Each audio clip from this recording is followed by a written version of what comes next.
వసంత కోకిల వనమంతా పిలుపులా వసంత కోకిల జగమంతా గెలుపులా.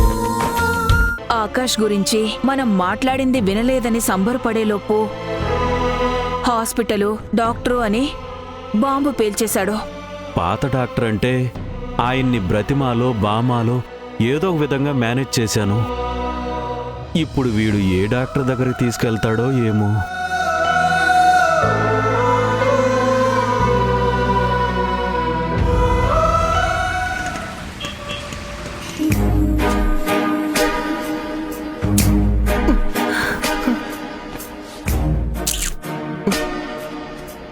అమ్మో, చాలా టైం అయిపోయింది. పండు, ఇప్పటికే చాలా లేట్ అయింది. నేను బయలుదేరుతాను. బాబ్జీ, కాసేపు ఉండి వెళ్ళొచ్చు కదా. ఏంటి ఉండేది? ఇప్పుడు టైం ఎంత అయిందో తెలుసా?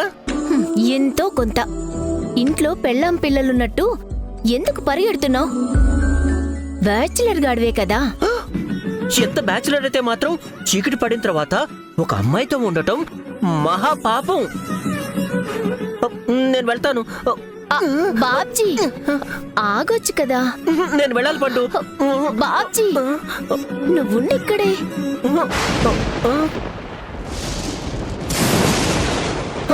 ఇదేంటి సడన్ గా వర్షం స్టార్ట్ అయింది? ఏంటి నన్ను చూస్తున్నావు? ఇదేమైనా నేను సెట్ చేశాను అనుకుంటున్నావా? నాకన్ని శక్తులు లేవు బాబు. నాకు మాత్రం వర్షంలో తడుచుకుంటూ వెళ్లే శక్తి ఉంది. బాయ్. ఆగు బాబ్జీ. బాబ్జీ, వర్షంలో తడుచుకుంటూ వెళ్తే జలుబు చేస్తుంది, ఆ తర్వాత జ్వరం వస్తుంది. వర్షం తగ్గిన తర్వాత వెళ్ళొచ్చు కదా. ఏంటి తగ్గిన తర్వాతనా? ఆ మెరుపులు ఉరుములు ఎంత భయంకరంగా పడుతున్నాయో చూస్తున్నావుగా. ఇది తగ్గాలంటే ఇంకో గంట 2 గంటలు పడుతుంది. పట్టని బాబ్జీ, అప్పటి వరకు నువ్విక్కడే ఉండు. నేను వెళ్తాను. బాబ్జీ, అమ్మో, సరిపోయింది. ఈ రోజు ప్రకృతి నా మీద ఇలా పగబట్టిందేంటి? పండు, ఉన్నావా? ఉన్నాను బాబ్జీ. వెళ్ళి క్యాండిల్స్ వెలిగించు. ఈ చీకటంటే నాకు భయం. ఎందుకు భయం? నీ పక్కన నేనున్నాను కదా. నేను భయపడుతుంది కూడా అందుకే. వెళ్ళి క్యాండిల్స్ వెలిగించు. క్యాండిల్స్ అదిగో అక్కడే నీ పక్కనే ఉన్నాయి. బాబ్జీ,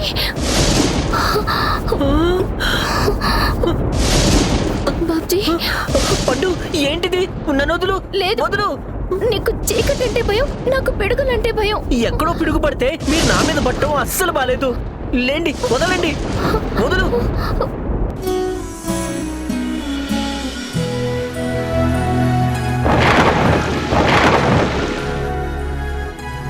వర్షం చాలా పెద్దగా పడుతుంది.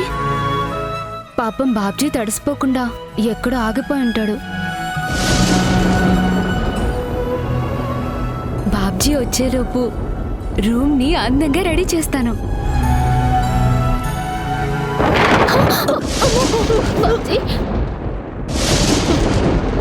పండు, వదులు. వదులు పండు. లేదు వదులు. నాకు చాలా భయంగా ఉంది. వదులు. వదలమంటున్నాను కదా. లేదు.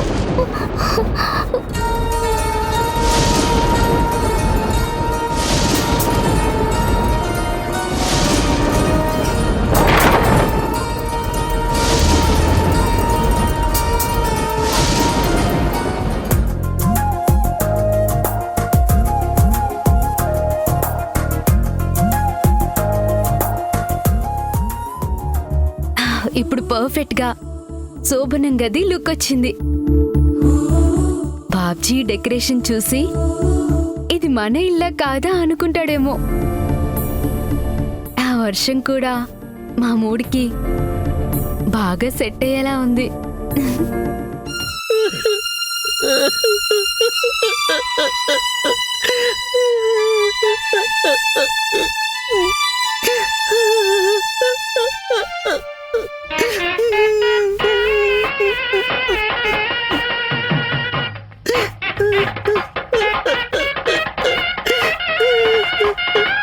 బాబ్జీ, బాబ్జీ,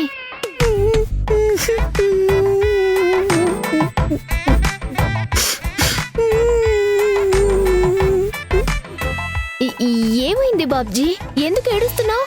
నా జీవితాన్ని కుక్కలు చెప్పిన విస్తర్ చేసి ఇప్పుడు అమాయకంగా ఏమైంది అని అడుగుతున్నావా? నువ్వు అసలు ఆడదానివేనా? నేను కావాలని చేయలేదు బాబ్జీ. పిడుగు పడడంతో నిన్ను హక్ చేసుకుని బయట చల్లటి వాతావరణం వల్ల అనుకోకుండా అలా అలా ఎలా? నేను ఇన్ని రోజులు ఎంత పవిత్రంగా బతుకుతున్నానో తెలుసా? నీ బ్రతుక్కి నాది భరోసా. ఆ, నా శీలాన్ని సమోసా తిన్నట్టు తినేసి ఇప్పుడు భరోసా ఏంటి? ఆ చూడు బాబ్జీ, నువ్వంటే నాకు చాలా ఇష్టం. నిన్ను పెళ్లి కూడా చేసుకోవాలనుకున్నాను,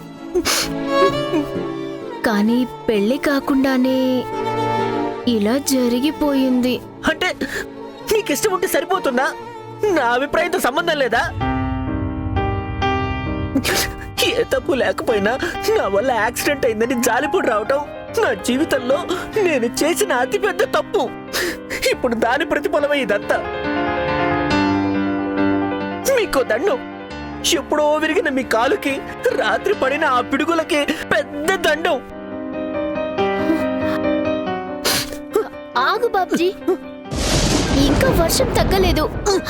తగ్గకపోయినా పర్లేదు, నేను మాత్రం తగ్గేదేలే.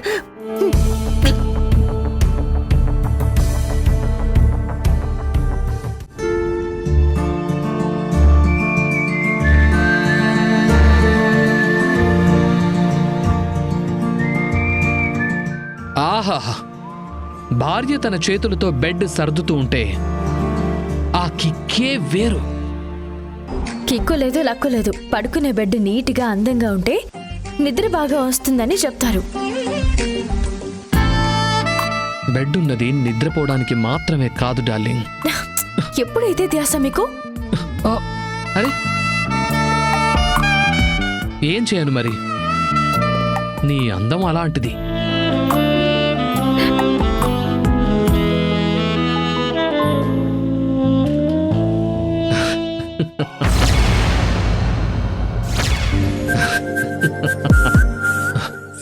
సంధ్య, సండే సైడ్కి వెళ్ళడం వల్ల ఈ రోజు ఒక విశేషం జరిగింది తెలుసా?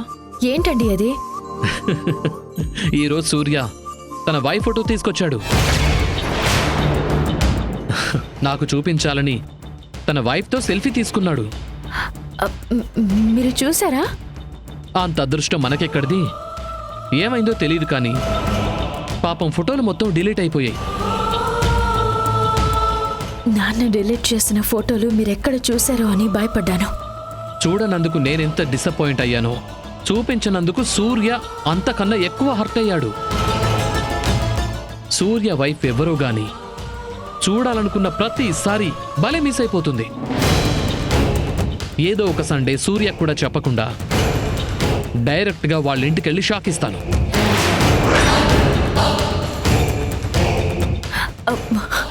వద్దండి, అలా ఎప్పుడూ చేయకండి.